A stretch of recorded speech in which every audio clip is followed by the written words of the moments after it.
అంబానీ పెళ్లి దాని గురించి అంతలా మాట్లాడుకోవడం మంత్స్ టుగెదర్ జరిగిందనా లేకుంటే ఒక రిచ్ ఫ్యామిలీ అనా? ఆఫ్ కోర్స్ ఇది ద బాప్ of all marriages. Mukesh Ambani జేబులో ఉన్న డబ్బు వేరే వాళ్ళకి వెళ్ళింది. లేకపోతే ఆయన మళ్ళీ బిజినెస్లో పెట్టో ఏదో రియల్ ఎస్టేట్ ప్రాపర్టీ ఉన్నా లేకపోతే అంత ఖర్చు పెట్టే బదులు స్కూల్స్ కట్టించవచ్చు లేకుంటే రోడ్స్ ఇవ్వచ్చు. తన డబ్బు కదా, తన ఇష్టం అది. సహారా సుబ్రతోరా ఇద్దరు కొడుకుల పెళ్లిళ్ళు చాలా లావిష్గా చేశారు, ఎక్కువ ఖర్చు పెట్టారు. చివరికి ఆయన చనిపోయిన తర్వాత ఆ ఇద్దరు రాలేదు అనేటువంటి వార్తలు కూడా వచ్చాయి. He spent a lot of money, అంటే that is the greatest event అని తను ఫీల్ అయ్యాడు. వాళ్ళు ఒక 6 నెలల్లో విడిపోయారు. హ్యాపీలీ మ్యారీడ్ అనే బదులు హ్యాపీలీ డైవోర్స్. అంటే డివోర్స్ సెలబ్రేట్ చేసుకోవాలి, పెళ్లి కాదు.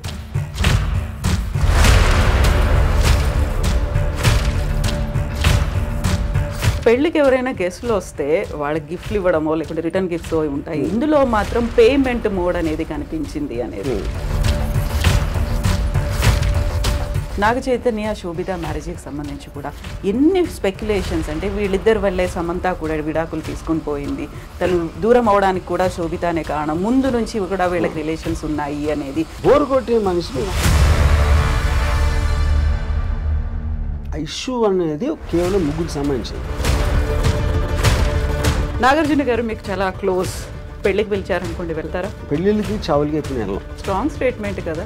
అది నా ఫీలింగ్. అది శ్రీదేవి గారి మీద ఏదైనా బయోగ్రఫీ తీయాలి అంటే want her to what if end stage Ramu garu ఎలా ఉండాలనుకుంటున్నారు, ఏం జరగాలి, ఎలా ఉంటే బాగుంటుందని? I will see the most least painful death ఏంటి అనేది.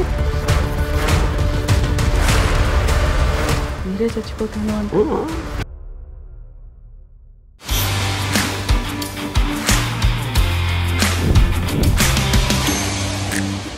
నమస్తే, welcome to I dream celeb chat with Kavitha. ఈ మధ్య ప్రముఖుల ఇళ్లలో జరుగుతున్నటువంటి పెళ్లిళ్ళ గురించి ఎందుకని అంతలా మాట్లాడుకుంటున్నారు? వార్తల కంటే కూడా ఎక్కువగా భిన్నాభిప్రాయాలు ఎందుకని వ్యక్తం అవుతున్నాయి? అసలు పెళ్లిళ్ళ గురించి మాట్లాడుకోవాల్సినటువంటి అవసరం ఏముంది? మనతో పాటుగా ఉన్నారు RGV. Hello sir. Hi. So ఎందుకని ఇంత తీవ్రంగా అంబానీ పెళ్ళి వాళ్ళ ఇంట్లో జరుగుతోంది, దాని గురించి అంతలా మాట్లాడుకోవడం మంత్స్ టుగెదర్ జరిగిందనా లేకుంటే ఒక రిచ్ ఫ్యామిలీ అనా? అది ఆబ్వియస్. అంటే ఒక పాయింట్ ఏంటంటే మనకు అసలు ఊహించని విధంగా పెళ్ళిళ్ళు అంటేనే ఖర్చుతో కూడిన వ్యవహారం. ఎంత చిన్న పేదవాడైనా మ్యాక్సిమం వాళ్ళు ఖర్చు పెట్టేది పెళ్ళిలోనే ఖర్చు పెడతారు. ఇప్పుడు దాన్ని ఊహించని దానికి వీలు లేకుండా అంత అంటే 5,000 కోట్లు అయిపోయింది అంటే ఆటోమేటిక్గా that will come one under the vulgar display of wealth అని ఒక వర్డ్ ఉండేది. ఇది ఎప్పుడంటే ఆల్మోస్ట్ ఒక 25 years బ్యాక్ భరత్ షా అని ఒక చాలా పెద్ద ఫైనాన్షియల్, ఆయన నాకు సత్య జంగుల్ అని నాకు ఫండ్ చేశారు ఆయన. ఆయన ఇంట్లో 25 years బ్యాక్ 25 కోట్లు ఖర్చు పెట్టారు ఆయన కొడుకు పెళ్ళికి. యూనో ఇప్పుడు చాలామంది అప్పుడు పేపర్లో కూడా రాసేవారు, అసలు ఏమనుకుంటున్నారు పెళ్ళికి ఎంత ఖర్చు పెట్టడం అంటే. ఎలా ఉంటుందంటే మీ పేదరికాన్ని ఎత్తి చూపినట్టు ఉంటుంది. మీకు మామూలుగా ఆయనకి ఎన్ని లక్షల కోట్లు బిజినెస్లు ఉన్నాయా లేకపోతే టర్న్ ఓవర్ ఉందా అనేది ఎవరికి అర్థం కాదు. రిలయన్స్ అంటున్నా, జియో, ఇది ఆయన ముఖేష్ అంబానీ గారు ఉన్న బిజినెస్ ఆస్పెక్ట్ ఏవైతే ఉన్నాయో దానికి సంబంధించిన టర్న్ ఓవరు, ఆ స్టాక్ మార్కెట్లో వాల్యూ ఏంటి, ఆయన రిచెస్ట్ మ్యానా అనేది ఎవరికి అర్థం కాదు. అది that's two high the figures. పెళ్ళికి ఎంత ఖర్చు పెడుతున్నారు అనేది అప్పుడు మనం కూడా పెళ్లి చేస్తాం. మనం బిజినెస్ నడపట్లేదు కదా, మనకు తెలియదు, మన కంపారిజన్ ఉండదు. మన ఇంట్లో పెళ్లి జరుగుతుంది, అమ్మాయి ఇంట్లో పెళ్లి జరుగుతుంది, దానికి దీనికి డిఫరెన్స్ అంటే మీరు అత్యంత పేదవాడిగా అనిపిస్తారు మీకు. ఎందుకంటే కంపారిజన్ ఆస్పెక్ట్లో అది more than anything else. So నేను చూసిన 3 అంటే భరత్ షా కొడుకు పెళ్ళి ఒకటి, దాని తర్వాత ఒక 10 years, దాని తర్వాత అయ్యాక సుబ్రతోరాయ్ సారా ఇంట్లో పెళ్ళింది. యూనో ఆఫ్ కోర్స్ ఇది ద బాప్ ఆఫ్ ఆల్ మ్యారేజెస్. యూనో అప్పుడు కూడా విచిత్రంగా ఏం చెప్పేవారు అంటే, ఇప్పుడు నాకు తెలిసిన ఒక ఆవిడ షీ మేక్స్ క్యాండిల్స్. సో సారాషి పెళ్ళి విషయంలో 3 కోట్లు తన ఒక్క బిల్లు వచ్చింది. క్యాండిల్స్ కూడా తను ఒక్కదే చేయాల, చాలామంది చేశారు. అంటే అది 7-8 రోజులు అలా అయింది పెళ్ళి. అది క్యాండిల్స్కి 3 కోట్లు అంటే అసలు మనకి ఎక్కడున్నాం మనం కూడా కాదు, ఎక్కడా లేవు. అది అది నా పాయింట్. సో ఇప్పుడు ఏంటంటే వల్గర్ డిస్ప్లే ఆఫ్ వెల్త్ అనేది ఆ టర్మ్ ఎప్పటి నుంచో ఉంది. It's not a new term. అంటే మీరు నా దగ్గర నీకన్నా చాలా ఎక్కువ ఉందని చూపించటానికి ఒక సందర్భం క్రియేట్ చేసి, లేకపోతే మీరు ఏదో పేరెంటర్ కానీ మీరు రోజు వెళ్ళి ముఖేష్ అంబానీ ఇంట్లో కూర్చోరు, ఆయన ఏం చేస్తున్నాడో తెలియదు. ఆయన పెళ్లి చేస్తున్నాడు కాబట్టి ఇమేజెస్ బయటకు వస్తాయి, దానికి సంబంధించిన వార్తలు అన్నీ. ఇప్పుడు కానీ దీంట్లో ఎవరికి అర్థం కాదు ఏంటంటే, దీంట్లో ఒకవైపు నుంచి అన్ని కోట్లు ఖర్చు పెట్టి ఇంత పేద దేశంలో ఇంతమంది తినటానికి తిండి లేదు, ఇంతమందికి అసలు ఇల్లు లేదు ఉండటానికి, మెజారిటీ వాళ్ళు అలా ఉన్నప్పుడు పెళ్లి కోసం 5,000 కోట్లు ఖర్చు పెడతారా అనేది ఒకటి రావచ్చు. సేమ్ థింగ్ భరత్ భాయ్ అప్పుడు కూడా వచ్చింది. అప్పుడు భరత్ భాయ్ నాకు చాలా ఇంట్రెస్టింగ్ ఇది చెప్పారు. ఫస్ట్ టైం నాకు డబ్బు అనేది ఏంటని అప్పుడు అర్థమైంది నాకు. తను ఏమన్నారంటే, ఖర్చు పెట్టడం అంటే ఏంటి అసలు అర్థం? ఖర్చు పెట్టడం అంటే నా దగ్గర ఉన్న డబ్బు నా కొడుకు పెళ్లి సందర్భంగా ఆనందంతో నేను వేరే వాళ్ళకి ఇచ్చేస్తున్నా, అది దానం కిందకు వస్తుంది అన్నాడు. దుబారా ఖర్చు కాదు. ఎందుకంటే అదే 25 కోట్లు నేను ఒక ల్యాండ్ కొనుక్కుంటే ఎవరికి ప్రాబ్లం లేదు, ఆ ల్యాండ్ వాల్యూ 1000 కోట్లు అవ్వచ్చు 25 ఏళ్ళకి. కానీ అప్పుడున్న 25 కోట్లు నేను వేరే వాళ్ళకి ఇచ్చింది. ఎవరికి ఇస్తారు? ఖర్చు అంటే ఏంటి అసలు మీనింగు? వర్కర్స్కి ఏదో ఆభరణాలు చేశారు, ఏదో చేశారు, గెస్ట్లను పిలిచారు, తిండి పెట్టారు, ఇది చేశారు, ఇలాంటివి అన్నీ కలిపే కదా. అంటే ముఖేష్ అంబానీ జేబులో ఉన్న డబ్బు వేరే వాళ్ళకి వెళ్ళింది. అంటే అది యాక్చువల్గా మెచ్చుకోవాల్సిన విషయం ఇన్ వే. లేకపోతే ఆయన మళ్ళీ బిజినెస్లో పెట్టో ఏదో రియల్ ఎస్టేట్ ప్రాపర్టీ కొనో లేకపోతే ఏదో కొని ఇంకా ఎక్కువ అవుతుంది అంతే. అందుకని సర్క్యులేట్ అవుతుంది అది యాక్చువల్గా that is the whole point. So ఇప్పుడు డబ్బులు ఎప్పుడు పోవు, ఒక్క జేబు నుంచి ఇంకో జేబుకి మారుతాయి.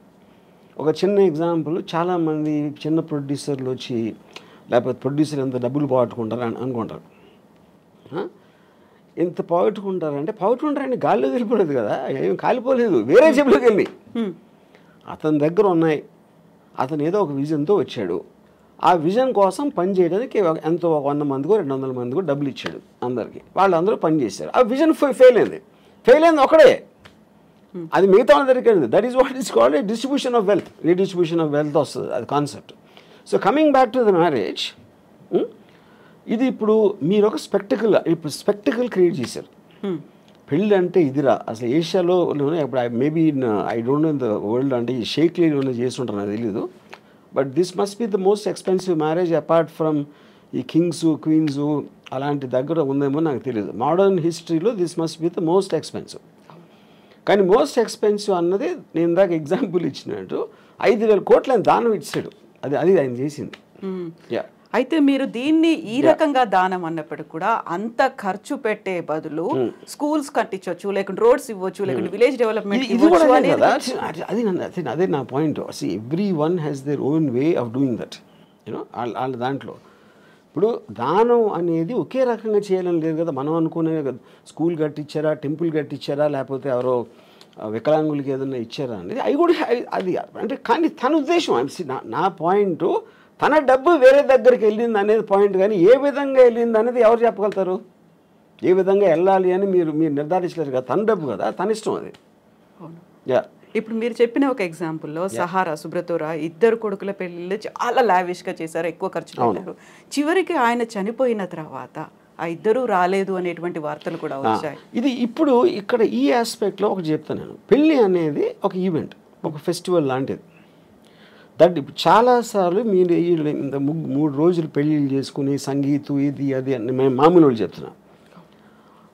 ఆ పెళ్ళి చేసిన తర్వాత మ్యాక్సిమం అంటే నాకు తెలిసిన నాకు దగ్గర పర్సన్ తన కొడుకు పెళ్లి చేసాడు. He spent a lot of money, అంటే that is the greatest event అని తను ఫీల్ అయ్యాడు. వాళ్ళు ఒక 6 నెలల్లో విడిపోయారు. అప్పుడు ఎవరు అర్థమైనట్టు? ఖర్చు పెట్టినోడు అర్థమైనట్టు, అంతే కదా. యూనో ఇప్పుడు ఇక్కడేంటి, ఒక పాయింట్ ఏమో చాలా ఘనంగా చెయ్యాలి అని వాళ్ళ ఐడెంటిటీ కోసం, లేకపోతే వాళ్ళు ఫెయిల్యూర్గా ఫీల్ అయిపోతారు. ఇది పేరెంట్స్ చాలా ఘనంగా చేయలేకపోతే పెళ్ళి, దానికోసం ఎంతో కష్టపడి అప్పు సప్పు ఏదో లేకపోతే వాళ్ళ ఆస్తులు అమ్ముకుని చేస్తారు. కానీ ఆ రోజు అయిపోయిన తర్వాత నెక్స్ట్ డే రేపు మీరు ఆ పెళ్ళి అలంకారాలను అయిపోయి మామూలు మనుషులే కదా మళ్ళీ వాళ్ళు కొన్ని గొడవలు మామూలే. మళ్ళీ పెద్ద కొట్టుకుంటూ వచ్చినప్పుడు పెళ్లి వల్ల చేసామని ఆవిడ అనుకో, అది పెళ్లి మర్చిపోయారు, రాత్ గయి బాత్ గయి అయిపోయింది, ఆ రోజుతోనే అయిపోయింది అది. సో దాని తర్వాత వచ్చే ఏ ఆస్పెక్ట్ అయినా కూడా you can't control it. So అప్పుడు అది రిడిక్యులస్ అండి. అందుకని నేనేమన్నానంటే డివోర్స్ని సెలబ్రేట్ చేసుకోవాలి, పెళ్ళి కాదు. ఎందుకంటే పెళ్ళి అనేది మీరు ఒక అన్నోన్ టెరిటరీలోకి వెళ్తున్నారు, అంటే ఆల్మోస్ట్ జైలు లాంటిది, అది నిబంధనలు ఉంటాయి. మీరు అంతకుముందు ఉన్నంత ఫ్రీగా ఉండలేరు. అంతకుముందు ఉన్న అన్నీ తనేమనుకుంటుంది, ఆడేమనుకుంటాడు, వాళ్ళ అత్తమామలు ఏమనుకుంటారు, ఇలాంటి రకరకాల ఆస్పెక్ట్స్లో మీకు ఒక ప్రెషర్ బిల్డప్ అయ్యి ఒకసారి డివోర్స్ అయిపోతుంది. డివోర్స్ అయినప్పుడు ఏంటి, మీరు మళ్ళీ జైలు నుంచి బయటకు వచ్చేసినట్టు. That is more cause for celebration అనేది. ఇది ఒక స్టూపిడ్గా పెళ్ళిని సెలబ్రేట్ చేసుకుంటారు అందరూ. పెళ్ళి అనేది చాలా అంటే అవునా కాదా, పాము కాటేస్తుందా ఇదా అని అంత టెన్షన్తో వెళ్ళాలి, కానీ దాన్ని సెలబ్రేట్ చేసే అంత ఎస్పెక్ట్ లేదు. ఎస్పెషలీ మీరు డివోర్స్ రేట్ ఎంత పెరిగిపోతున్న రోజుల్లో, ఆల్మోస్ట్ 60-70% వెళ్తుందని మొన్న ఎవరు చెప్పారు నాకు. So which means the institution it self is failing. అలాంటి సందర్భంలో మీరు అదొక పెద్ద మీ జీవితంలో జరిగిన ఘనకార్యం లాగా ఫీల్ అయిపోయి పెళ్లి చేసుకుంటాం అనేది నా దృష్టిలో చాలా స్టూపిడ్. అది ఇలా ఎంత ఇదిగా ఈ మధ్య కాలంలో అలాంటి ట్రెండ్ కూడా కనిపిస్తుంది. హ్యాపీలీ మ్యారీడ్ అనే బదులు హ్యాపీలీ డైవోర్స్. అంతే ఈ మధ్య కాలం ఎప్పుడు అంతే. ఇప్పుడు నేను నా డివోర్స్ అయ్యి ఆల్మోస్ట్ 25 years పైన. కాకుండా మీకు సంబంధించి కూడా ఒక క్వశ్చన్ వచ్చింది కదా, మీరు హ్యాపీగా మ్యారేజ్ చేసుకున్నారు, 25 yearsకి పెళ్లి చేసుకున్నారు, ఆ టైంలో అనుభవించాల్సింది, ఒక ఫ్యామిలీని రన్ చేయాల్సింది అంతా చేసిన తర్వాత ఇప్పుడు డైవోర్స్ తీసుకొని ఇప్పుడు మాట్లాడడం. హ్యాపీగా రన్ చేసిన ఎవరు సపోజ్ చేస్తున్నారు? See, when you're taking a decision, you don't know the result. నేను సినిమా తీసినప్పుడు అది ఫ్లాప్ అవుతుందని నాకు తెలియదు కదా. సినిమా తీసినప్పుడు బాగుంటుందా అనుకుని తీస్తా, అది ఫ్లాప్ ఎప్పుడు అవుతుంది, రిలీజ్ అయ్యాక. సో పెళ్ళి బాగుంటుందని పెళ్ళికి ముందు అనుకుంటాం, పెళ్ళి ఫ్లాప్ అయిన తర్వాత ఇంకా పెళ్ళి హ్యాపీగా ఉంటుంది. బట్ అందరి ఎక్స్పీరియన్సెస్ ఒకలా ఉండవు కదా. ఒకలా ఉండవు. Of course that I'm not generalising this, but the amount of people, number of people in today's times especially, అప్పుడు లేదని కాదు, అప్పుడు ఉంది, డివోర్స్ అనేది కొత్తది ఏమి కాదు, you know it is rising much more, which basically for the reasons maybe the women, అంటే ప్రతి మనిషి ఒక ఇండిపెండెన్స్ కోరుకుంటాడు. ఇంకొకళ్ళ కోసం వాళ్ళ కోరికలు కానీ వాళ్ళు చేయాలనుకుంటున్నాయి జడ్జిమెంటల్గా అవ్వటానికి ఎవరు ఇష్టపడరు. మ్యారేజ్లో అది కంపల్సరీ అయిపోతుంది. నా భార్య ఎలా ఉండాలి, నా భర్త ఎలా ఉండాలి, ఎందుకు నన్ను సినిమాకి తీసుకెళ్ళట్లేదు, ఎందుకు, అది కాన్స్టెంట్గా ఒక పర్సన్ మీద మీ హ్యాపీనెస్ని వదులుతున్నారు మీరు. ఆ ప్రెషర్ తట్టుకోలేక it will lead to the divorce finally, which will be the most common reason, incompatibility. Divorce అనేది అరేంజ్డ్ మ్యారేజ్లో కనిపిస్తుందా, లవ్ మ్యారేజ్లో? లవ్ మ్యారేజ్లో ఎక్కువ అవటం ఛాన్స్ ఉంది డివోర్స్. దానికి కారణం ఏంటంటే లవ్లో ఎక్స్పెక్టేషన్స్ ఎక్కువ ఉంటాయి. ఇప్పుడు పెళ్ళికి ముందు నువ్వు లేకపోతే నేను బతకలేను, నువ్వే నా జీవితం, ఇలాంటి డైలాగ్స్ అన్నీ వాడతాడు. అది నిజంగా అతను ఫీల్ అవ్వచ్చు కూడా ఆ టైంలో, బట్ తర్వాత ఇంటెన్సిటీని మీరు కంటిన్యూ చేయటం అనేది చాలా ప్రాబ్లం అవుతుంది అదే డిగ్రీలో. So you start taking each other అనే గ్రాంటెడ్ లెవెల్లో. అప్పుడు అమ్మాయి విల్ ఫీల్ బిట్రేడ్, అప్పుడు అలా అన్నాడు, ఇప్పుడు ఇలా చేస్తున్నాడు అనేది. Similar it can be the reverse. What ever అమ్మాయి అప్పుడేముంది ఏంటి, what ever it is, you know. Now that is a separate topic, no?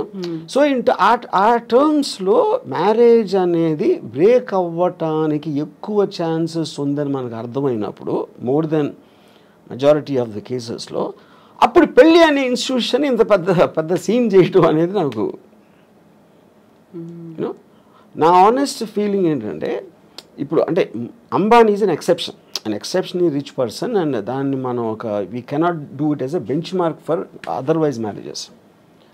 నా పర్సనల్ ఫీలింగ్లో పెళ్ళికైన ఖర్చు మొత్తం కూడా వీళ్ళకి ఇచ్చేయాలి. ఎవరైతే పెళ్లి చేసుకుంటున్నారో whatever they can raise, వాళ్ళు దాంతో వ్యాపారం చేసుకుంటారా, అనుభవిస్తారా, హాలిడేకి వెళ్తారా, అది వాళ్ళు ఖర్చు పెట్టారు. కానీ అడ్డదడ్డంగా లేనిపోవడం అందరు పెట్టి వాళ్ళకి భోజనాలు పెట్టేసి అది చేసి డెకరేషన్లు చేసి వేరే వాళ్ళ మీద వేస్ట్ చేయటం అనేది I feel it's a mistake. ఇప్పుడు అంబానీలు అనంత్ అంబానీ పెళ్ళైన తర్వాత బోల్డ్ అంతమంది ఫారెన్ సెలబ్రిటీస్ సింగర్స్ వాళ్ళందరికి వచ్చారు. అక్కడ ఒక కండిషన్ పెట్టారు, మన ఇండియన్ అటైర్ ఇండియన్ ట్రెడిషనల్ డ్రెస్లో కనిపించాలని. సో దట్ వీళ్ళు అంబానీ ఫ్యామిలీ అంతా మన ట్రెడిషన్ని మన కల్చర్ని విశ్వవ్యాప్తం చేస్తున్నారు, అందరికీ మన విలువను గొప్పతనాన్ని చెప్తున్నారు అనేటువంటి ఒక కాన్సెప్ట్ కూడా కనిపించింది అక్కడ. అలా వాదించే వాళ్ళకి అంటే ఇప్పుడు అది మీకున్న పవర్ మీరు ఎగ్జిబిట్ చేస్తున్నారు. మా దానికి రావంటే మీరు ఏ ఫెస్టివల్కి పిలిచినా ఎక్కడ పిలిచినా always they will call about attire. ఎలాంటి డ్రెస్ చేసుకుని రావాలి, దాని పర్టికులర్ దానికి సూట్ అవ్వడానికి. అంటే ఇప్పుడు జస్టిన్ బీబర్ని లేకపోతే ఎవరినో ఇండియన్ అటైర్ చేస్తే అది అయిపోయిందా? అది it's a part of the payment process. మీకు ఎంత డబ్బు ఇస్తాం, మా దగ్గరకు వచ్చి ఇది చేయాలి, ఈ బట్టలు వేసుకోవాలి, ఇలాంటివి చెప్తే చేస్తారు. Which is the reason they are hide for. Like film actor, ఒక యాక్టర్ యాక్ట్ చేసిన మాత్రాన అదే అతనే క్యారెక్టర్ అవ్వడు కదా. So I think it is just ఏంటి ఏదో చెప్పుకోవటానికి అది ఉంటుంది. మీరు అలా చేసుకుని రివర్స్ చూస్తే ఇండియన్ అటైర్ అంత ఎక్కువ అంటే సెలబ్రిటీలు ఎవరు ఇండియన్ అటైర్ వేసుకుంటారు అసలు? వాళ్ళు మొత్తం యూత్ అంతా ఎవరు ఫాలో అవుతున్నారు? వెస్ట్రన్ ఫ్యాషన్ ఫాలో అవుతారు. అవును, ఇండియన్ అటైర్ వేసుకుంటారా? So that doesn't become a bench mark, that doesn't become a ఒక రోల్ మోడల్ అవ్వటానికి ఛాన్స్ లేదు. సో పెళ్ళికి ఎవరైనా గెస్ట్లు వస్తే వాళ్ళకి గిఫ్ట్లు ఇవ్వడమో లేకుంటే రిటర్న్ గిఫ్ట్స్ ఉంటాయి. ఇందులో మాత్రం పేమెంట్ మోడ్ అనేది కనిపించింది అనేది. సో 1000 కోట్లు దీనికోసం కూడా ఖర్చు పెట్టారు.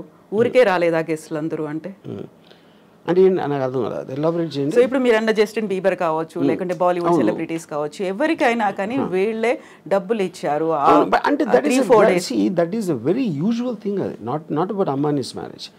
మీరు ఏ పెళ్ళిళ్ళకి, బర్త్డే పార్టీలకి లేకపోతే ఈవెంట్స్కి మీరు సెలబ్రిటీని పిలిచినప్పుడు you will have to pay money. అది బిజినెస్సే కదా. For example Sunny Leone charges 25 lakhs to ఒక బర్త్డే పార్టీకి అటెండ్ అవడానికి తను 25 lakhs తీసుకుంటుంది. వాడేం చెప్తాడు, నా బర్త్డేకి సన్నీ లియోన్ వచ్చిందని చెప్పుకోవటానికి కడుతున్నాడు. లేకపోతే వేరే వాళ్ళకి ఎందుకు ఇస్తాడు? సో సెలబ్రిటీ స్టేటస్ని మీ పరపతిని పెంచుకోవడానికి మీరు బయట ప్రగల్భాలు చెప్పుకోవడానికి డబ్బులు కట్టాల్సి వస్తుంది కదా. మార్కెటింగ్ మీ దగ్గర ఉన్నాయి. ఇప్పుడు 5,000 కోట్లు చాలా ఎక్కువ డబ్బు అనిపిస్తుంది, కానీ 50 లక్షల కోట్లు ఉంటే 5,000 ఏంటి చిల్లర అది. అప్పుడు వాళ్ళ తాహతు బట్టి ఖర్చు పెడతారు. ఇప్పుడు మామూలు చాలా మందికి తాహతు ఉండకపోవచ్చు, అలా అప్పులు చేసి ఖర్చు పెడతారు. ఎందుకు ఖర్చు పెడతారు? అది లేకపోతే సమాజం సరిగ్గా చూడదేమో, మా పిల్లలేమో మా పెళ్ళి కూడా చేయలేకపోయేవా అని అంటారని ఆ ప్రెషర్ తోటి ఖర్చు పెడతారు. ఆర్జీవి గారికి ఇన్విటేషన్ వచ్చిందా?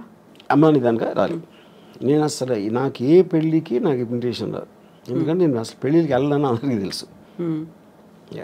బట్ గతంలో ఒక ఇంటర్వ్యూ చూసాను, అంబానీలు అంటే ఆ గౌరవం, వాళ్ళ లైఫ్ స్టైల్ కావచ్చు, లేకుంటే వాళ్ళు మార్కెట్ చేసే పద్ధతి, వాళ్ళు ఎంప్లాయ్మెంట్ ఇవ్వడము అనేది, సో అదే ఆరాధన అదే కంటిన్యూ అవుతుందా ఇప్పటికి కూడా? ఇది ఎవరికి? ఆర్జీవి గారికి. అంబానీ అంటే ఎనీబడి హూ సక్సెస్ఫుల్ నేను ఆరాధిస్తానండి. అంటే ఏ ఫీల్డ్ అయినా సరే, including whatever Ambani does, you know. So నేను చాలాసార్లు చెప్పింది ఏంటంటే, డబ్బులు సంపాదించినోడు is a better person than డబ్బు లేనోడు కన్నా. అంతేగాని పేదవాళ్ళు అని నేను అనుకోను. పేదవాళ్ళు failures, rich people successful people. Any దాంట్లో సక్సెస్ అయినప్పుడు వాళ్ళని we have to look them at them from a low angle. Same thing continue అవుతుంది. సో ఇప్పుడు పెళ్ళి, ఆ తర్వాత విడాకులు, వీటన్నిటి గురించి మాట్లాడుకున్నప్పుడు గతంలో మీరు ఒక ట్వీట్ చేశారు, రీమ్యారేజ్కి సంబంధించి. ఒకసారి బయటపడ్డ తర్వాత మళ్ళీ దాన్ని సెలబ్రేట్ చేసుకోకుండా ఎందుకు పెళ్లి చేసుకొని అవసరం వచ్చింది, బుద్ధి లేదా అన్నట్టుగా మీరు ప్రశ్నించారు.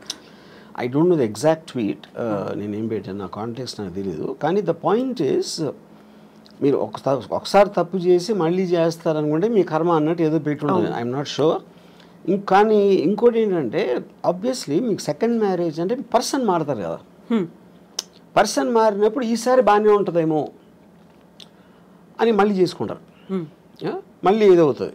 ఎందుకంటే problem is not with the person, అది ఇన్స్టిట్యూషన్లో ప్రాబ్లం ఉంది. అది ఇద్దరిని కలిపి ఒక చోట ఉండాలి, కొన్ని నిబంధనలను, భార్యాభర్తలు కాబట్టి ఇలా ఉండాలి అనే నిబంధనల నుంచి వచ్చిన సిస్టంలో ప్రాబ్లం ఉంది. It is not the people. So వ్యవస్థలో ప్రాబ్లం ఉందా? పెట్టేటువంటి వ్యవస్థలో, ఓన్లీ వ్యవస్థ పెడుతున్న marriage institution is itself fundamentally flawed. So ముహూర్తాల బలం, ముహూర్తాల్లో కూడా ప్రాబ్లం ఉంది కాబట్టి అని సరికొత్త వాదన ఈ మధ్య కాలంలో వస్తుంది. సో వాళ్ళ రాశులు జన్మ నక్షత్రాలు ముహూర్తాలు నమ్మటం అనేది ఇట్స్ ఏ సూపర్స్టిషన్ ఆస్పెక్ట్ అది. So there is no scientific backing to it. So అప్పుడు దేవుని నమ్మటం, మూఢనమ్మకాలు నమ్మటం, ముహూర్తాలు నమ్మటం అవన్నీ కూడా ఒకే కేటగిరీలో వస్తాయి. That depends on person to person. Yeah. So ఇప్పుడు సరికొత్తగా నాగ చైతన్య అండ్ శోభితాకి సంబంధించి ఎంగేజ్మెంట్ తర్వాత వస్తున్నటువంటి ఆస్ట్రాలజర్స్ వీడియోలు అవి పెడుతున్నారు. మళ్ళీ వీడు విడాకులు తీసుకుంటారు, అప్పుడు సమంతతో ఏమైందో ఇప్పుడు అదే అవుతోంది. ఇలాంటి వాటన్నిటిని ఎలా చూస్తారు మీరు? నేను అదే చెప్తున్నా. ఇప్పుడు ప్రతి ఒక్కరికి 2 bit ఆఫ్ ఫేమ్ కావాలి. సెలబ్రిటీస్ గురించి వాళ్ళు చేస్తున్న దాని గురించి మాట్లాడితే మనకి వ్యూస్ వస్తాయి. ఇప్పుడు ఇలా మీడియాలో మీరు క్వశ్చన్ ఎందుకు అడుగుతున్నారు, అలాంటి టాపిక్ అతను లేపాడు కాబట్టి, అతను అది లేపాడు కాబట్టి మీరు అడుగుతున్నా, అది తనకు కావాల్సింది కూడా అదే. ఇప్పుడు దీంట్లో ముహూర్తాల ఇది ఏదైనా అవుతుందా అవ్వదా అనే దాంట్లో విన్నోళ్ళు కొంతమంది నమ్ముతారు, కొంతమంది నమ్మరు, కొంతమంది ఎంటర్టైన్గా తీసుకుంటారు. సో మన లైఫ్లో ఏం చేసినా అదే finally it comes to entertainment. Yeah. So ఇప్పుడు సెలబ్రిటీల ఇళ్లలో పెళ్ళిళ్ళు అవుతున్నాయి అనుకుంటే ఎందుకని దాని గురించి అంత మాట్లాడుకునే పరిస్థితి వస్తుందంటారు? Because their celebrity. అంతకన్నా సింపుల్ ఆన్సర్ ఏముంది? మా పక్కింటి వాళ్ళ గురించి చెప్తే ఎవరికి ఉండదు కదా. ఎవరో ఒక స్టారు, ఒక పొలిటికల్ పర్సను, ఏదో ఒక విధంగా చాలామందికి తెలిసిన మనిషి గురించి మాట్లాడితేనే ఎంటర్టైన్మెంట్ వస్తుంది.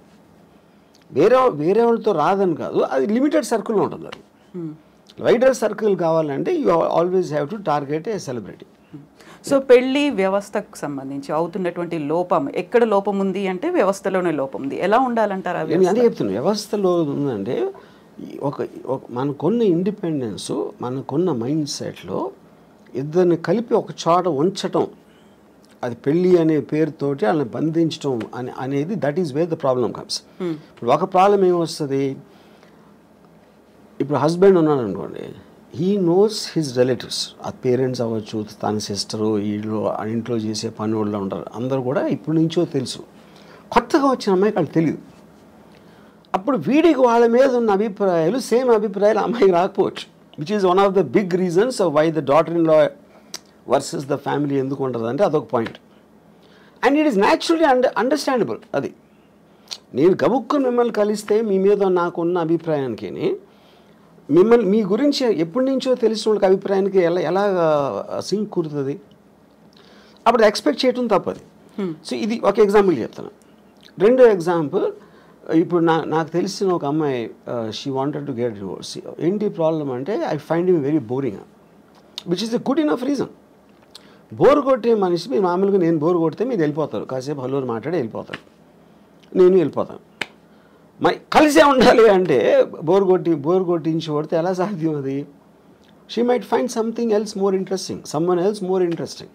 అప్పుడు మీ లైఫ్ మీకోసమే బతకాలి అని ఒక అండర్స్టాండింగ్ మీకు వచ్చినప్పుడు, ఇంకొకళ్ళ కోసం నా లైఫ్, నా టైము నేను సాక్రిఫైస్ చేయను. ఆ ఇండిపెండెన్స్లోంచి వస్తుంది ఆ బ్రేక్అవే అనేది. సో మ్యారేజ్ అనేది ఒరిజినల్గా క్రియేట్ చేసినప్పుడు ఓకే, భర్త భార్య ఇద్దరు వాళ్ళ పిల్లలుగా అంటారు, పిల్లల్ని పెంచుతారు, చదివిస్తారు, వాళ్ళు ఏదో చేస్తారు. ఫ్యామిలీ ఆస్పెక్ట్ అనేది సొసైటీ కోసం చేసింది, ఇండివిజువల్ కోసం చేసింది కాదు. ఎప్పుడైతే ఇండివిజువల్ ఫ్రీడమ్ అనేది పెడితే ఇలాంటి ఇలాంటి ఇన్స్టిట్యూషన్స్ అని కనబలేకపోతాయి. సో ఈ పెళ్ళిళ్ళు అనేటువంటి వ్యవస్థ లేకుండా ఈ మధ్య కాలంలో వచ్చినటువంటి లివ్ ఇన్ రిలేషన్, దాంట్లో కూడా గొడవలు అవుతున్నాయి, దాంట్లో హ్యాపీగా విడిపోతున్నారు.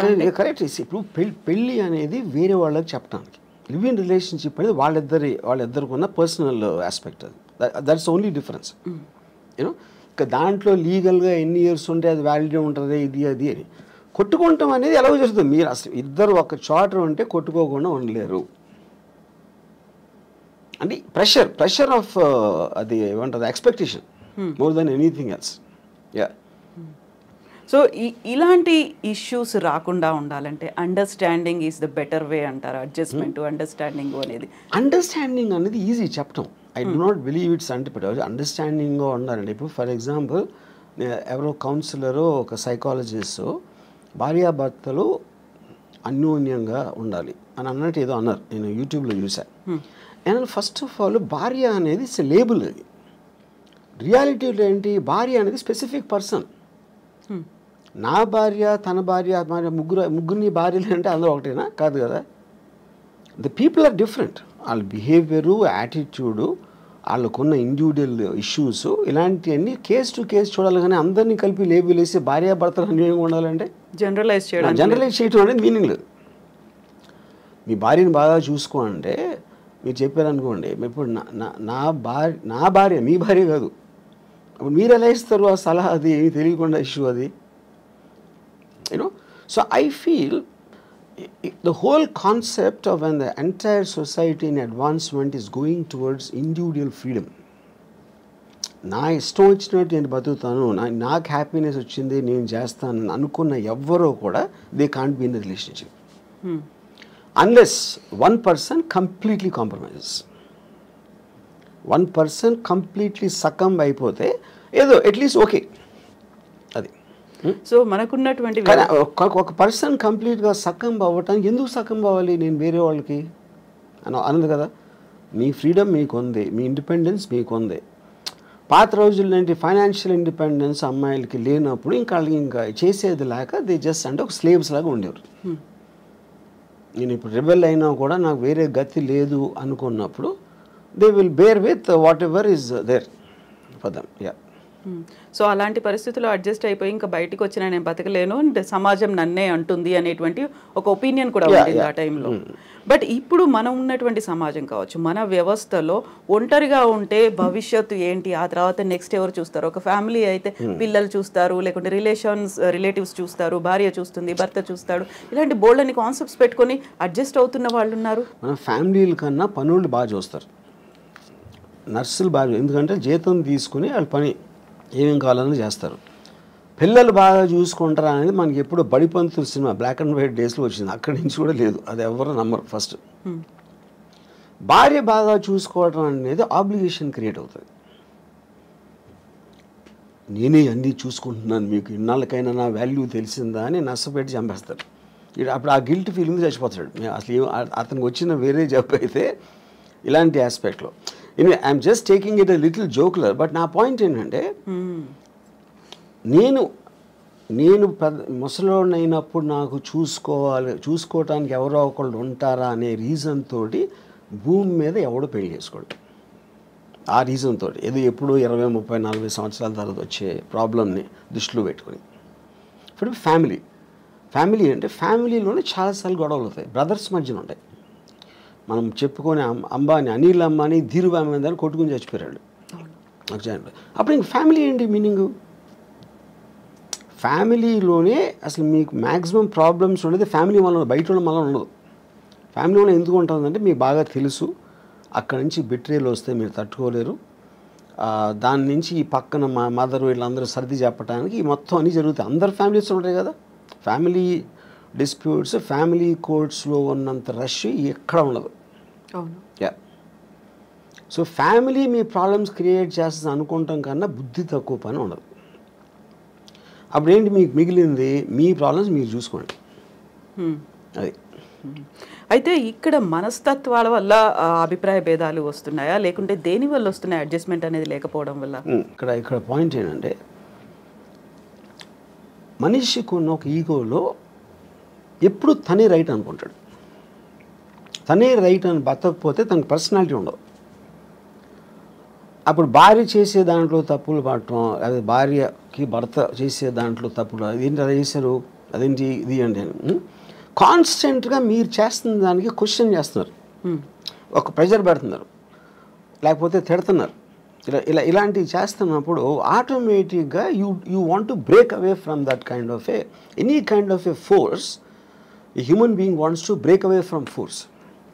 ఆ ఫోర్స్ మీరు ఎమోషన్ నుంచి వచ్చిందా, ఫిజికల్గా వచ్చిందా, లేకపోతే సొసైటీ పరంగా వాళ్ళ అంటే చుట్టూ ఉన్న వాళ్ళు ఏమనుకుంటారు, లేకపోతే పేరెంట్స్ ఏమనుకుంటారు, ఇలాంటి రకరకాల ఆస్పెక్ట్స్లోంచి ఆ ప్రెజర్ ఉంటుంది. అది కొంతమంది సకంబ్ అయ్యి ఇంకా చచ్చినట్టు అలా బతికేస్తూ ఉంటారు. చాలామంది ఇష్టం లేకుండా బతుకుతారు, ఇష్టం లేకుండా సంసారం చేస్తారు. అందుకని మీకు పెళ్లి మీద అన్ని జోకులు ఎందుకు ఉంటాయి ఎప్పుడు? Because of that, you know. So ఇప్పుడు మీడియా ఒకటి యాడ్ చేసింది ఈ రాజ్ తరుణ్ విషయంలో. కానీ మొన్న జరిగిన దువ్వాడ శ్రీనివాసు వైసీపీ ఎమ్మెల్సీ ఎవరు, ఇప్పుడేంటి సడన్గా రాంగ్డ్ పార్టీ అనుకుంటే భార్యకి ఏంటి భార్య అనే టైటిల్ వచ్చింది కాబట్టి ఆవిడే రైట్ అనుకుంటారు. నా భర్త వేరే వాళ్ళతో ఉన్నారు అని చెప్పి అక్కడ పిల్లలు కూడా పిల్లలు కూడా ఇన్వాల్వ్ అయ్యి మీడియాకి వస్తున్నారు. And media will love it. ఎందుకంటే పక్క ఇంట్లో వాళ్ళ గొడవలు అంటే మనకు మహాప్రీతి, రసగుల్లా కన్నా బాగుంటుంది వినటానికి అది. సో అప్పుడు ఇక్కడికి వస్తే ఈ ప్రెషర్ ఎంతో కొంత పోలీస్ మీద కూడా ఉంటుంది. ఇప్పుడు దాంట్లో కేసు ఉందా లేదా కూడా తెలియదు. కేసు ఉందా లేదా పెడతారా అసలు దానికి ఏమన్నా ఒక లాజికల్ కంక్లూజన్ వస్తుందా అని లోపల 1 month మీడియాకి టైం పాస్ అయిపోతుంది. దాని తర్వాత ఒక రోజు టక్కని మర్చిపోతారు దాన్ని, ఇంకో కేసు వస్తుంది. I feel that is going to be the నామ్. ఇప్పుడు రాజధాని కేసు ఇన్ఫ్లుయెన్స్ ఎంతో కొంత ఆవిడ తీసుకుని ఉంటారని నా ఫీలింగ్. ఎందుకంటే మీడియాలోకి వస్తే, ఎందుకంటే మీరు ఎవరు చెప్తారు, మా అయితే పక్కింటికి చెప్తారు, మీ పక్క వాళ్ళకి చెప్తారు, వెనకాల మీడియాకి చెప్తే మీకు మొత్తం పబ్లిక్లోకి వెళ్ళిపోతుంది కదా. పబ్లిక్ కూడా ఎంటర్టైన్మెంట్ కోసం, వాళ్ళకి ఎవరి మీద జాలి ఉండదు, ఏమీ ఉండదు. వాళ్ళు చేసుకునే పనులు, వాళ్ళ గొడవల మధ్యలో ఇది కూడా ఒకసారి కొంచెంసేపు యూట్యూబ్లో చూస్తారు, అంతకన్నా ఏం ఉండదు అక్కడ ఎఫెక్ట్.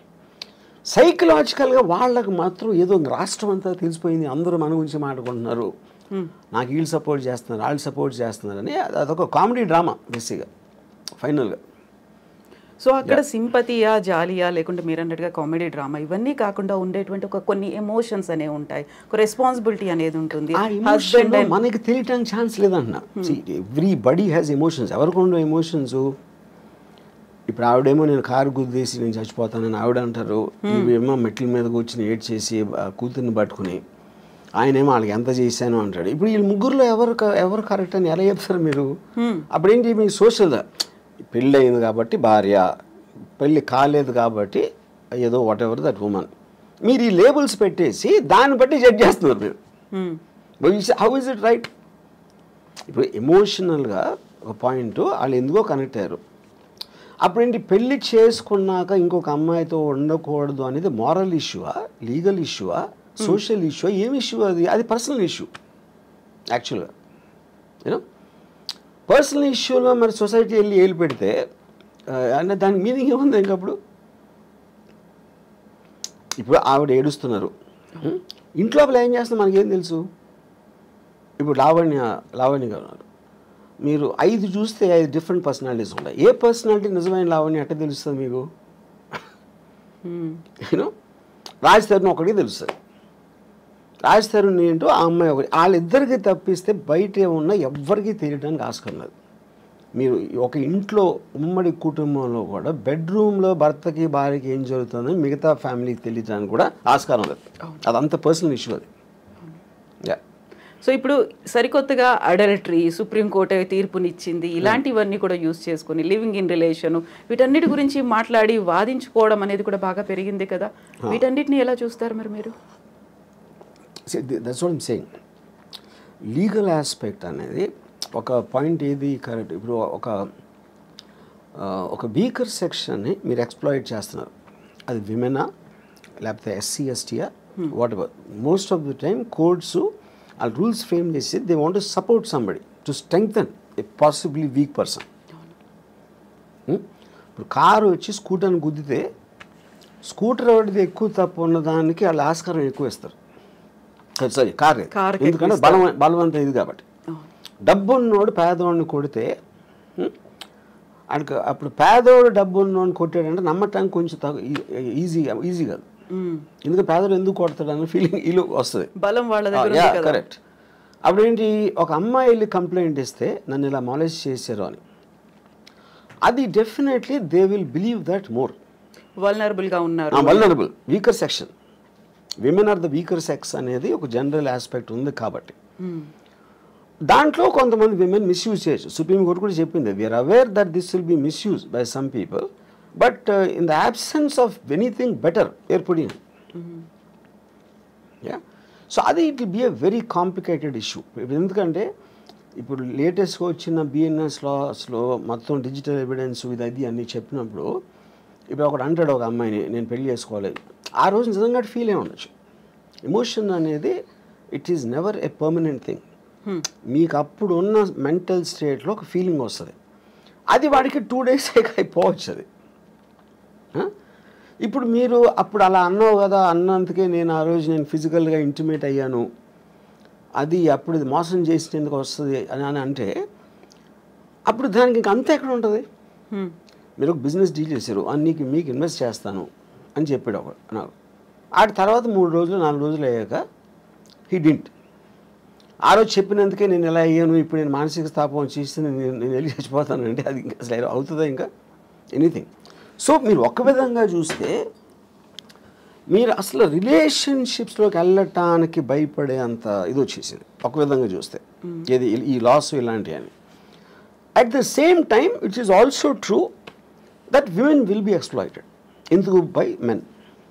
ఇప్పుడు నా ఆల్వేస్ బిలీఫ్ ఏంటంటే man is he pretends love for sex, he gives love, pretend may be not the right word. Women gives sex for in exchange for love. అక్కడ మీకు బై నేచర్లోనే ఉంది అదే ఆ డిఫరెన్సియేషన్. ఆ న్యాచురల్ ఇన్స్టింక్ట్ని కర్బ్ చేయడానికే మీకు legal system, moral system, social systems వస్తాయి. కానీ ఇందులో ఉన్న ఫ్లా ఏంటంటే ఏది కూడా they don't know the actual things what's happening and how can they be judgmental. ఇప్పుడు ఈ అమ్మాయికి బోర్ కొడుతుంది, బోర్ కొట్టినందుకు బోర్ కొట్టిందని ఎవడన్నా యాక్సెప్ట్ చేస్తాడు అసలు? అలాంటిది అతనికి ఇంకో ఎఫ్ఐఆర్ ఉంది, నన్ను కొడుతున్నాడు లేకపోతే ఏదో చేస్తున్నాడు అంటే కొంచెం అన్న మీనింగ్ ఉంది. ఈజ్ బోరింగ్ అంటే why should she live her life with the boring person? తన ఇష్టం కదా. మనమేమో ఒక సలహా ఇచ్చేసి దానికోసం చేయొద్దు అని మన లైఫ్ అయితే ఆ అమ్మాయి అంతా లైఫ్ అంతా బోర్ కొట్టి చచ్చిపోవాలండి. So I think to get into personal emotional spaces is wrong for any kind of a system. అప్పుడేంటి, ఇలా జరుగుతుందని తెలిసిన దానికి మీరు ఎడ్యుకేట్ చేయాలి. మీకు పెళ్లి చేసుకుంటానని చెప్పి తర్వాత చేయకపోతే అది మీరు కన్సిడరేషన్లోకి తీసుకున్నారా అనే ఎడ్యుకేషన్ అనేది most important. So in other words నేను ఏమంటున్నానంటే ఒక వాట్ డు ఐ సే, ఇప్పుడు మీరు ముందు పెళ్ళి అవ్వక ముందు లేకపోతే సీరియస్ రిలేషన్షిప్ వెళ్ళక ముందు ఇఫ్ యూ టాక్, ఒకవేళ ఇది ఫెయిల్ అయితే, నేను అనుకుని చేయలేకపోతే, మన రిలేషన్షిప్ అనేది బ్రేక్ అయిపోతే ఏంటి అనేది చాలా ఇంపార్టెంట్ క్వశ్చన్ టు డిస్కస్. అది ఎవరు చేయరు, ముందే మాట్లాడుకోవాలి. ముందు చేయరు. అది ఎందుకు చేయరు? అప్పుడు వాళ్ళకున్న మైకంలో అసలు నువ్వు తప్ప నేను లేను అని డ్యూయెట్లు ఊహించుకునే మెంటల్ స్టేట్లో అలాంటి కాన్వర్సేషన్ ఎవరు చేయరు. అది మస్ట్గా ఉండాలి. ఇప్పుడు అగ్రిమెంట్ ఉంది, ఇప్పుడు మీరు నేను కలిసి ఏదో బిజినెస్ పెడుతున్నాం, మన ఇద్దరు ఎంతో క్లోజ్ అయినా అగ్రిమెంట్ ఎందుకు రాసుకుంటున్నాం? టర్మ్స్ అండ్ కండిషన్స్ మనం కొన్ని గ్రాంటెడ్గా నేను ఓరల్గా చెప్పు, లేకపోతే రాము అలా చేయడలే, కవిత గారు అలా చేయర్లే అని నేను మైండ్లో అనుకున్న దానికి అన్ని పేపర్ మీద పెట్టడానికి ఉన్న difference. That is why agreement is there. అప్పుడు అగ్రిమెంట్ అనేది బిజినెస్లోనే కాకుండా it's also be in emotional complex. ఎందుకంటే ఇన్స్టిట్యూషన్ అనేది మనకి మ్యారేజ్ ఇన్స్టిట్యూషన్ ఆర్టిఫిషియల్గా వచ్చింది, that is not natural. Anything which came out of an artificial sense of a certain system you should have an agreement. అప్పుడు ఏమంటారు దాన్ని, బ్రీచ్ ఆఫ్ కాంట్రాక్ట్లో ఏ టర్మ్స్లో అయితే నేను ఇక్కడి నుంచి వెళ్ళిపోతాను, ఇవి నేను అనుకుని ఇవి జరగకపోతే లేకపోతే ఇలా జరిగితే వీటన్నిటిలోంచి మాత్రం I will be free to come out అనేది మీరు ముందు మాట్లాడారనుకోండి, అప్పుడు ఆస్పెక్ట్లో అసలు యాక్చువల్గా ఆ మ్యారేజ్ ఎగ్జిస్ట్ అవ్వడానికి ఎక్కువ ఛాన్స్ ఉంది. ఎందుకంటే మీ ఎక్స్చేంజ్ ఆఫ్ థాట్స్ ఎక్కువ ఉంది. ఇప్పుడేంటి, మీరు అనుకుంటున్నారు అలా చేయడు, తను అలా చేయదు, నా కోసం ఏమైనా చేసేస్తుంది అని ఆ నమ్మకాన్ని మీరు ఊహిస్తున్నారు. నాకు ఒక సినిమాలో ఒక టెరిఫిక్ డైలాగ్ ఉంది, అడు why did you and mom separate అని కొడుకు అడుగుతాడు.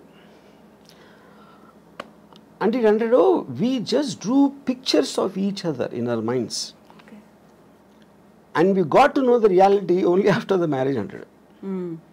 ఎందుకంటే ముందు మీ ఊహల్లో ఉంటుంది ఆ లవ్ అనే ఒక ఫీలింగ్, ఒక మత్తుమంది లాంటిది.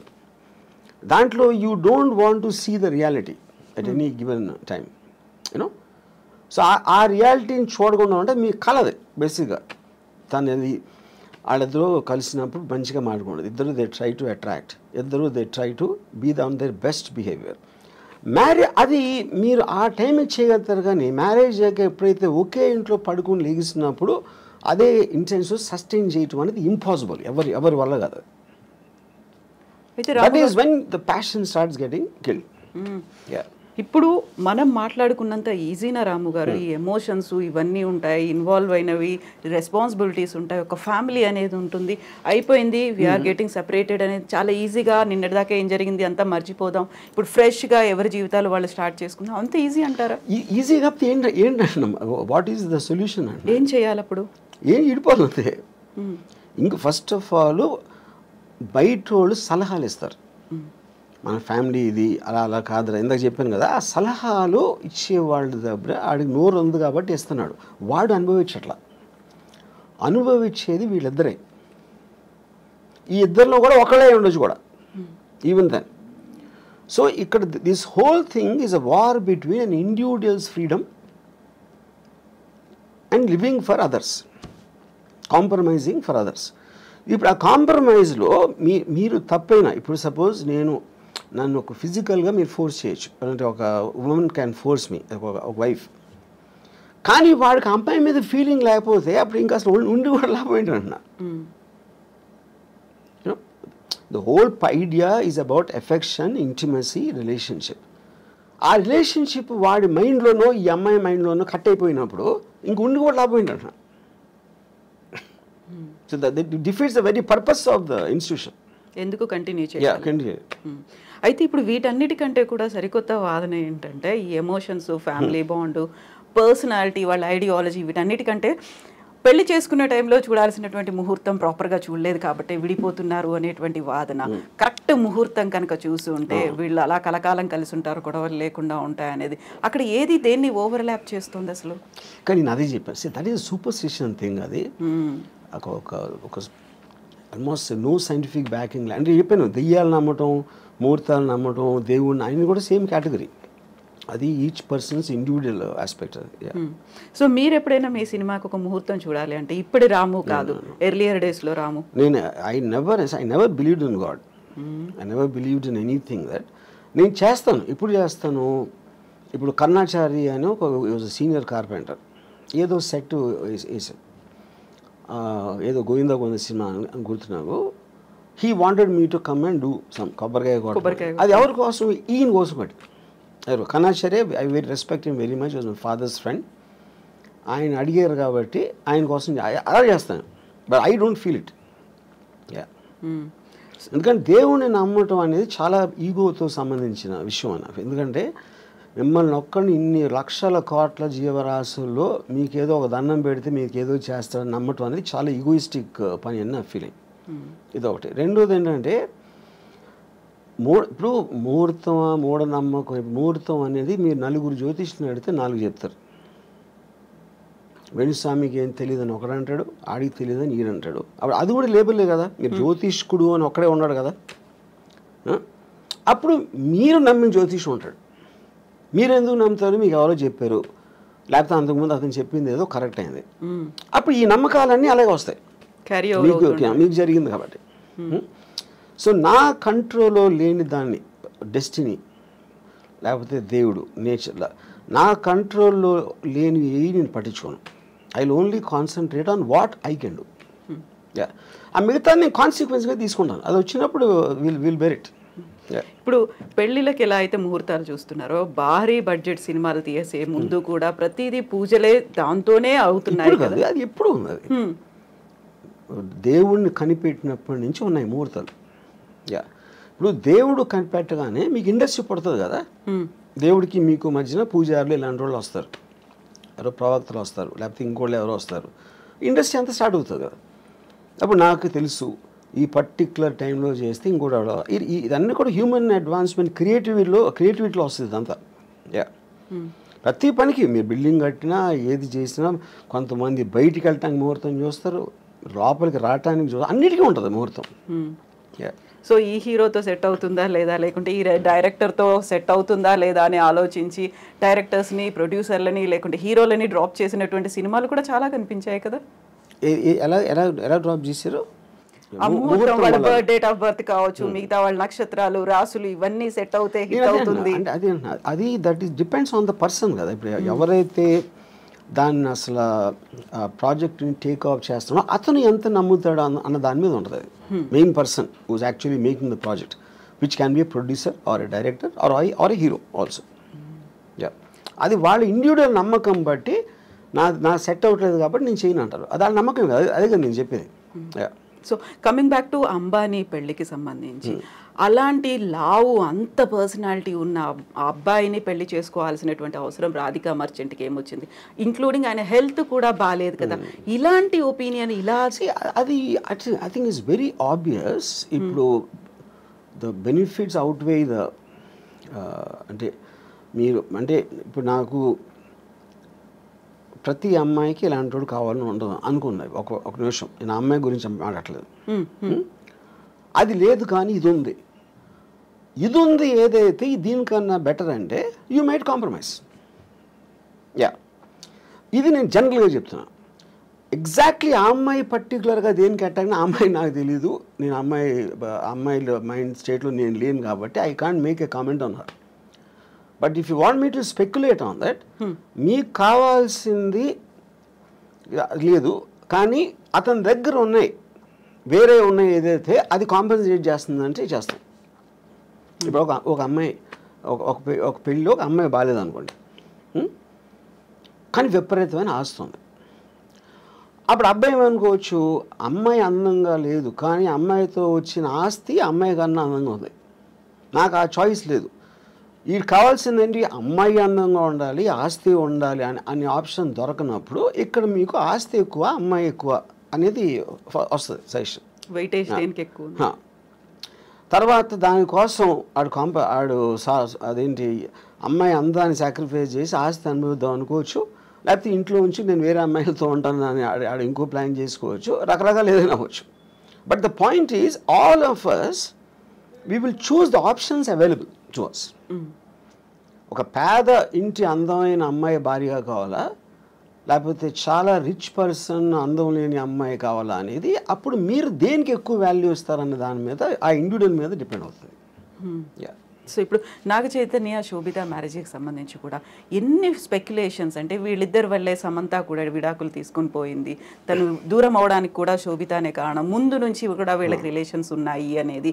సో రెండు రకాల వాదనలు, ఒకవైపు నాగ చైతన్య గురించి మాట్లాడే వాళ్ళు సపోర్ట్ చేస్తూ, సమంత గురించి మాట్లాడే వాళ్ళు సపోర్ట్ చేస్తూ, ఇదంతా ఓన్లీ వాళ్ళ ఫ్రీడమ్. సో ఇప్పుడు వీళ్ళందరూ కూడా they doing it for entertainment. ఆ ఇష్యూ అనేది కేవలం ముగ్గురికి సంబంధించింది, Chaitanya, Samantha and of course Sobhita గారు.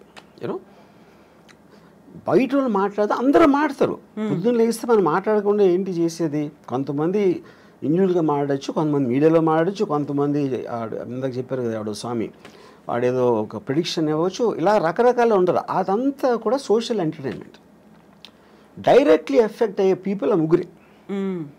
ఆ ముగ్గురు ఏమనుకుంటున్నారు మనకు తెలియనప్పుడు దాని మీద మీరు ఎంటర్టైన్మెంట్ కోసం చేయండి, మనకు సంబంధం లేదు. సో ఇప్పుడు నాగార్జున గారు మీకు చాలా క్లోజ్, పెళ్ళికి పిలిచారనుకోండి వెళ్తారా? నాగార్జున కూడా పిలవడం ఇప్పుడు రారు అని అర్థం ముందు నుంచి. నాకు పెళ్ళిళ్ళకి వెళ్ళటం one of the biggest issues ఏంటంటే అందరు తనతో ఏం చేస్తున్నారు ఈ మధ్యన. నాకు అలాంటి కైండ్ ఆఫ్ ఫార్మల్ కాన్వర్జేషన్స్ అంటే నాకు చాలా చిరాకు పడుతుంది. అందుకని అలాంటి ఈవెంట్స్కి వెళ్ళను నేను ఎప్పుడు. నేను పెళ్ళిళ్ళకి అదే చావులు కూడా వెళ్ళను, సేమ్ పెళ్ళిళ్ళకి చావులకి రెండు ఒకటే నా దృష్టిలో. చావుల్లో కూడా అందరూ మాడిమోహం పెట్టుకుని ఎలా పోయారు ఏంటో అసలు ఇప్పుడు అనుకోలేదండి, ఈ డైలాగులు అన్నీ అనాలి, సేమ్ స్టాండర్డ్ డైలాగ్స్ ఉంటాయి. అందుకని ఈ రెండు పెళ్ళిళ్ళకి చావులకి ఎప్పుడు వెళ్ళాం. స్ట్రాంగ్ స్టేట్మెంట్ కదా. సాంగ్ అంటే నా ఫీలింగ్ అది. రెండు ఒకటే. చావు అంటే మీరు వేరే లోకం వెళ్ళిపోతున్నారు అనుకున్నాం, పెళ్ళి కూడా మీరు వేరే లోకంలోకి వెళ్ళిపోతున్నారు. సో పెళ్ళి చావు రెండు ఒకటే అనడం అనేది అంత ఈజీ కాదు కదా. ఈజీగా కష్టం కాదు కదా, అది నేను అనుకునే ట్రూత్. అది పెళ్ళి అనేది మీ ఫ్రీడమ్ కోల్పోయి ఒక జైలుకి వెళ్తున్నారు, ఇక్కడ కూడా మీ లైఫ్ బతికే ఫ్రీడమ్ కోల్పోయి చచ్చారు. ఆ రెండింటికి సిమిలారిటీ ఉంది అనేది నా బిలీఫ్. అది సో ఇలా మాట్లాడడం బ్యాడ్ కావచ్చు, కాకుంటే రాము గారితో మాట్లాడవచ్చు. What if end stage Ramu garu ఎలా ఉండాలనుకుంటున్నారు, ఏం జరగాలి, ఎలా ఉంటే బాగుంటుందని?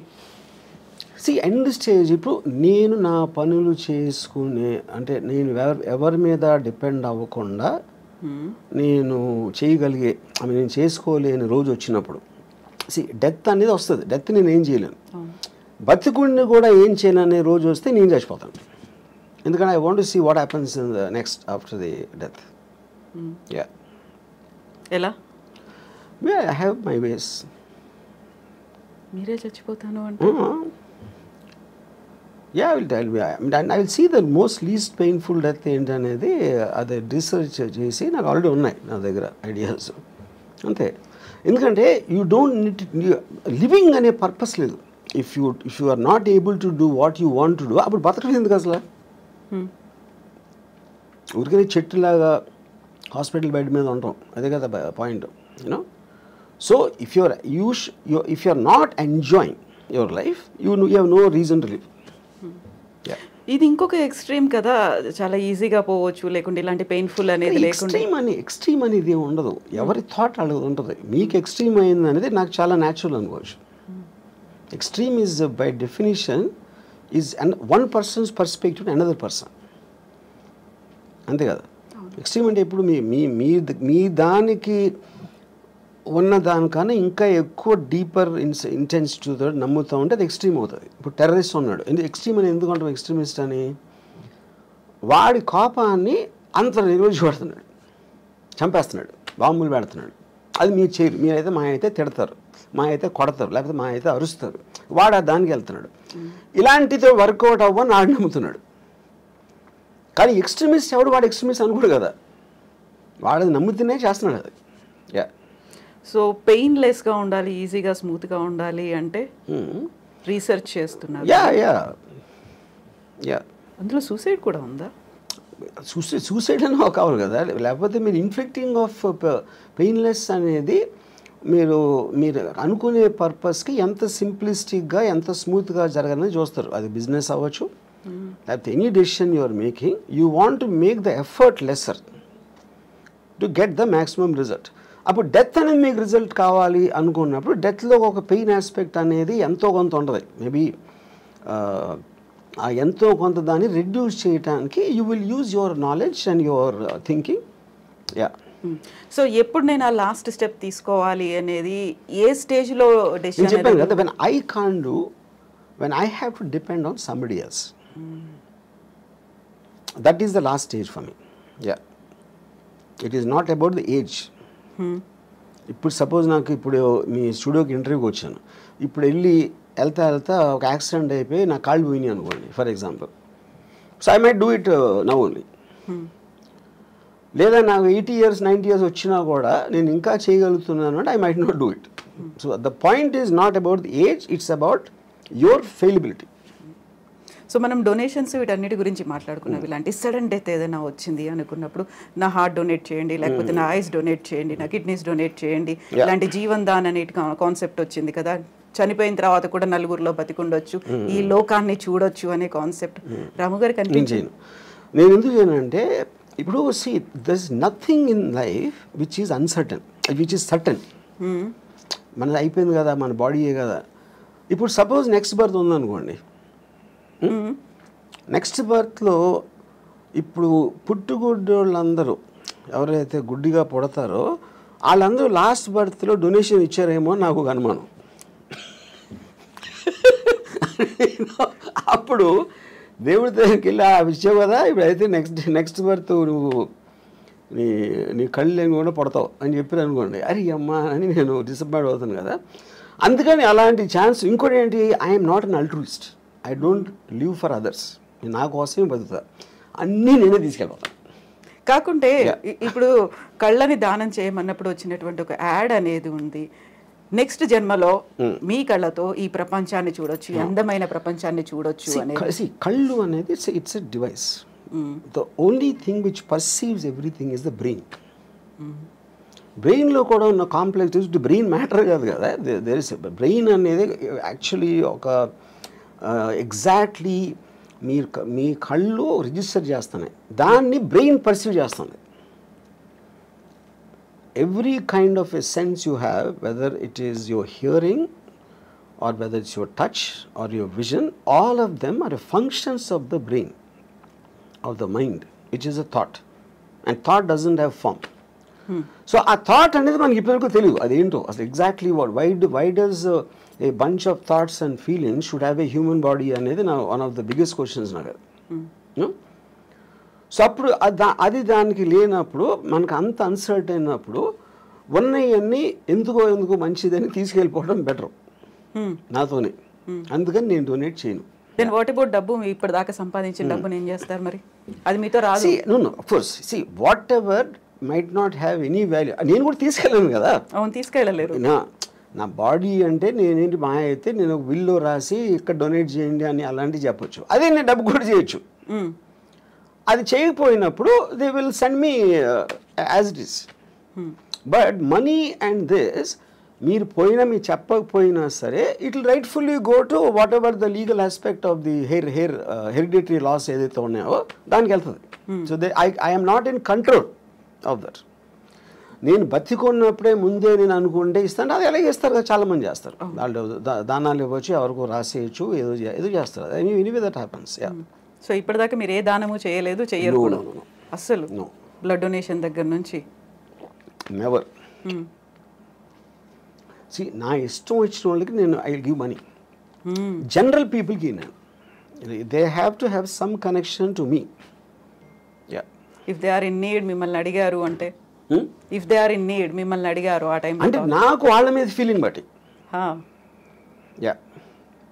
అడిగారు కాబట్టి ఇవ్వడం అనేది ఉండదు. అంటే ఇప్పుడు సపోజ్ ఒక అంటే ఇప్పుడు డొనేషన్ ఎప్పుడు మీరు ఒక వికలాంగులు లేకపోతే పేదలు లేకపోతే మన ఏమంటారు దాన్ని ఎయిడ్స్ అంటే ఎయిడ్స్ వచ్చినప్పుడు చెప్తున్నాను. అంటే I'm just what ever comes to my memory అలాంటి ఆస్పెక్ట్స్లో. ఎందుకంటే ఒక జాయిలు ఉండాలి, ఒక ప్రజలకు సేవ చేసే. ఇప్పుడు నేను సేవ చేసేది కేవలం అందమైన అమ్మాయిలకి. ఇప్పుడు నేను ఒక పర్టికులర్ టైంలో నేను ఒక అమ్మాయి నేను మాట్లాడుతూ ఉంటే అమ్మాయి ఢిల్లీ నుంచి వచ్చింది. తను ఆప్ పార్టీ మన కేజ్రీవాల్ అరెస్ట్ గురించి మాట్లాడతాను. నేను వేసుకున్న డ్రెస్సు చాలా అందంగా ఉన్నావు. నేను అది అనుభవిస్తున్న టైంలో నువ్వు కేజ్రీవాల్ అరెస్ట్ గురించి మాట్లాడతావు. అలా కేజ్రీవాల్కి నాకు సంబంధం ఏం లేదు. అప్పుడు ఆ టాపిక్ మూలాన నేను ఆనందించే ఆస్వాదన తగ్గిపోతుంది, అది డిస్టర్బ్ చేస్తుంది. అప్పుడు నీకన్నా కేజ్రీవాల్ నాకు ఎందుకు ఇష్టం అవ్వాలో నువ్వెందుకు అనుకుంటున్నావు నాకు చెప్పాను.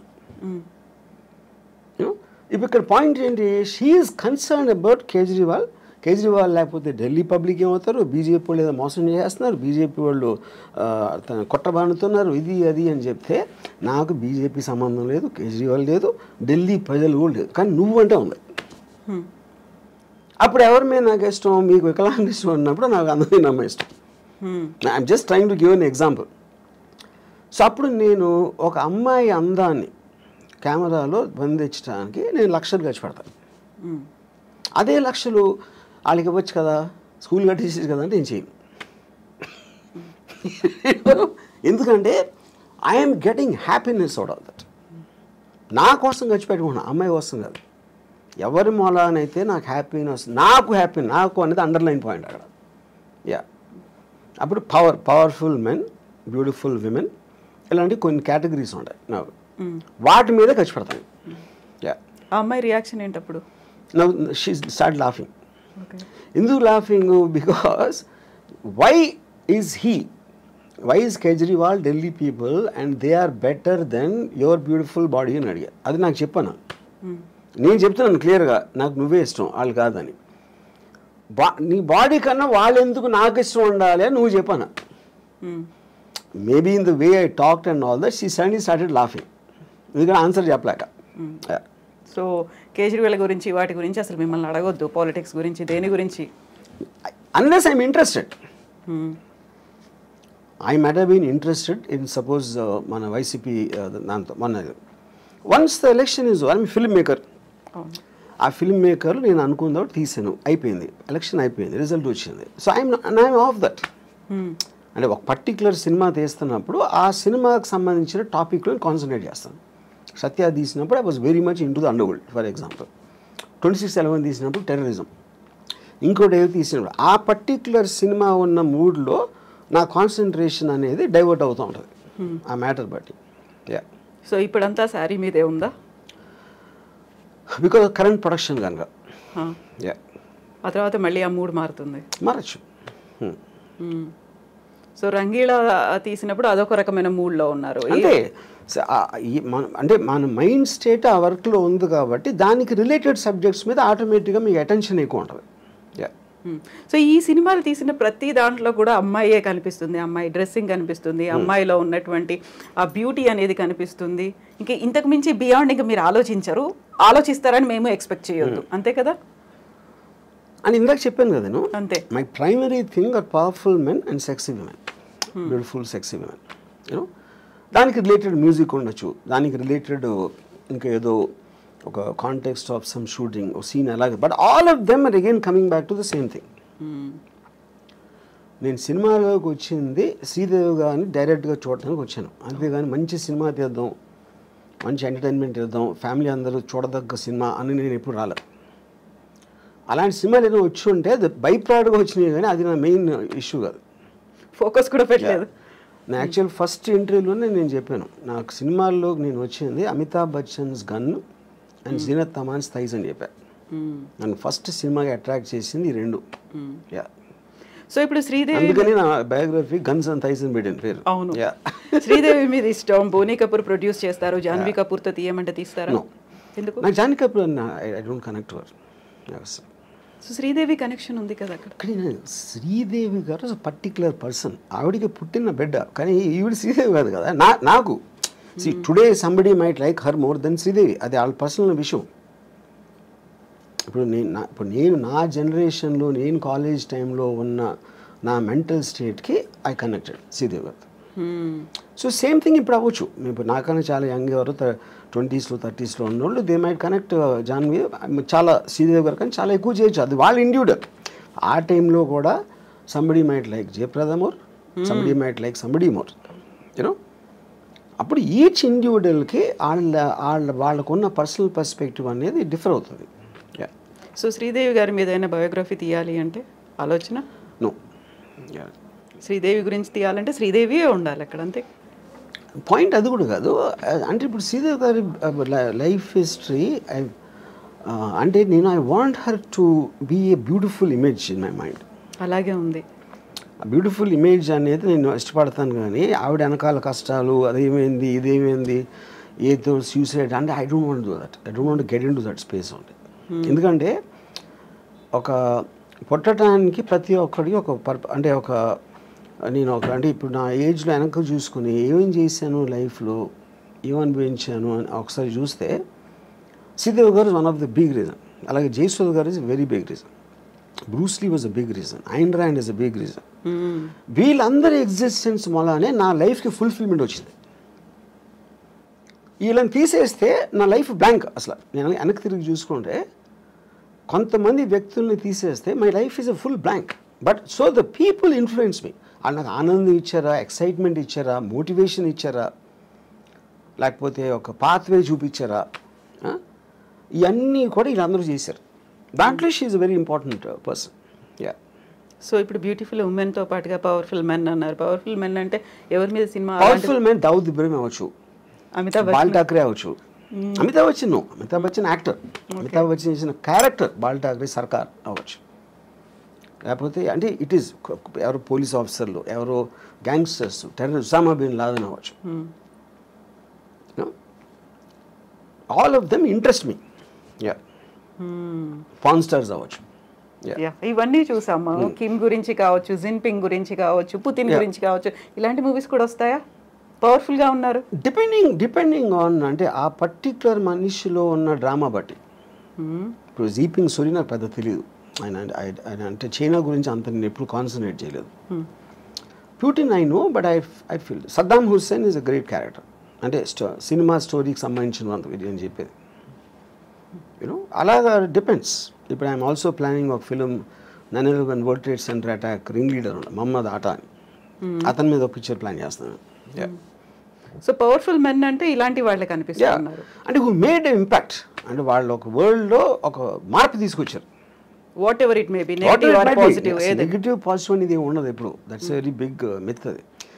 వాళ్ళు దే గో అగెయిన్స్ట్ ద నామ్. ఇప్పుడు హిట్లర్ సెకండ్ వరల్డ్ వార్ వచ్చిన మళ్ళానే ర్యాపిడ్ అడ్వాన్స్మెంట్ అయింది మొత్తం వరల్డ్ అంతా. ఎప్పుడైనా మీకు కటాస్ట్రాఫిక్ ఇన్సిడెంట్ వచ్చినప్పుడు ఆటోమేటిక్గా అడ్వాన్స్ అయిపోతుంది. అప్పుడు మీరు అలా చూసుకుంటే హిట్లర్ మంచి చెడ్డ చేసి కూడా తెలియదు. ఎవరికి చెడ్డ అప్పుడు పోయిన వాళ్ళకి. అడ్వాన్స్మెంట్ మూలాన ఫర్దర్ జనరేషన్స్ విపరీతంగా దాంట్లో దే